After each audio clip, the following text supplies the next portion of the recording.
Welcome back to part 2 of this video, guys. Today we're going to keep working on taking stuff off, clearing out the fenders. So I'm over here on this side right now. I'm trying to disconnect all the AC and anything in front of the strut tower pretty much. And then it looks like it all wraps around to this side. So we'll get this side next.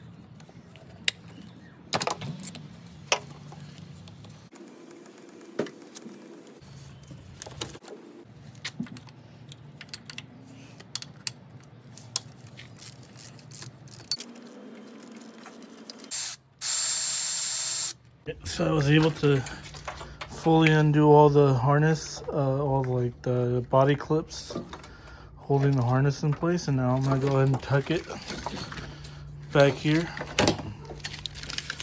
out of the way. Made sure to fish the ignition control module and coil connector through here and out through there. You just have to take out the relay that are in the way. And now for the most part we're wire free forward of the strut towers, and now we can begin doing some body work. But I'm just gonna clean up a little bit. So here I have an assortment of plywood and polycarbonate and some nylon scrap and some 2x4. We're gonna jack up the car and set it down on top of these. That way we can take the load off the strut towers, and everything can kind of be in a kind of a static state where it's not under load as much, because I feel like once I start cutting, the strut towers are going to want to move together a little bit because the wheels are pushing all the weights on the strut tower.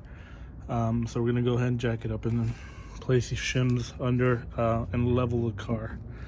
So let's go ahead and do that. Alright, it looks like this is barely going to reach.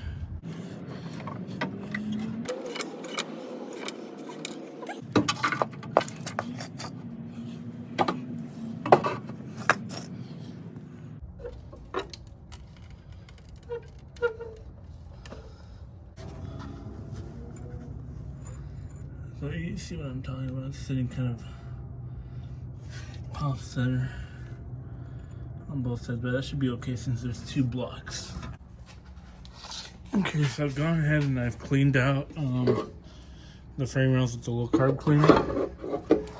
That way we can mark them and stuff. And I have this little piece of scrap aluminum, 90 degree. I have a little degree gauge here.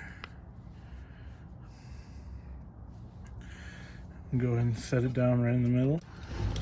We're looking at under 1/4 of a degree, or this side's a little bit higher, 1/4 of a degree.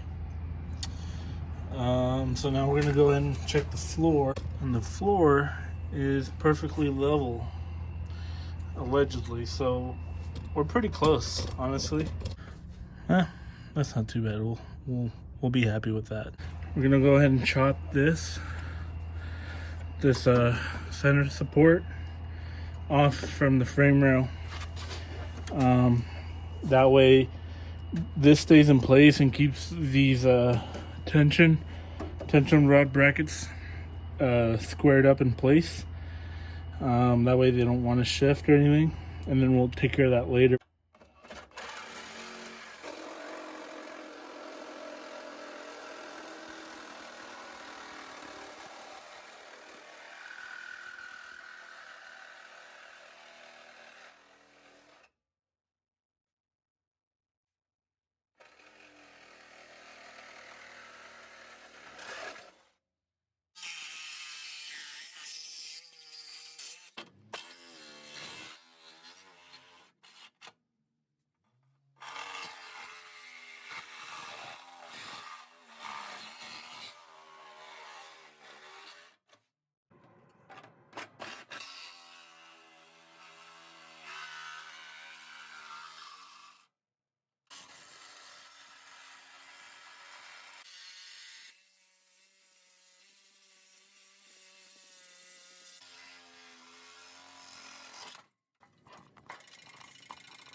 pretty heavy.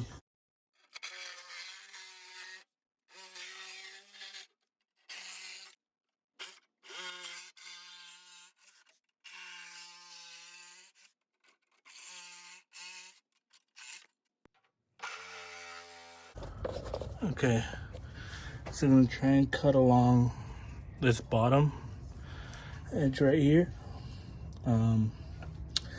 That way we can start measuring out where we're gonna cut.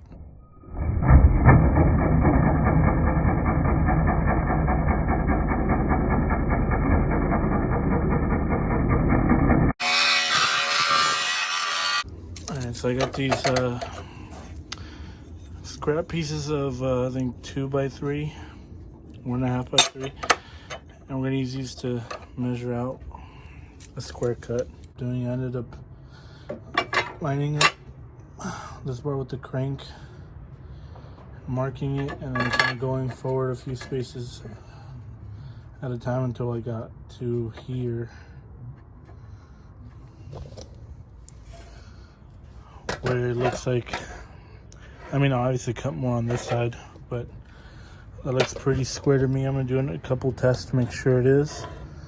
That looks about good because there's a bracket in there, and if I cut too far in, then bolts won't clear when we put the cover plates on. So yeah, I think we're gonna call it a day here.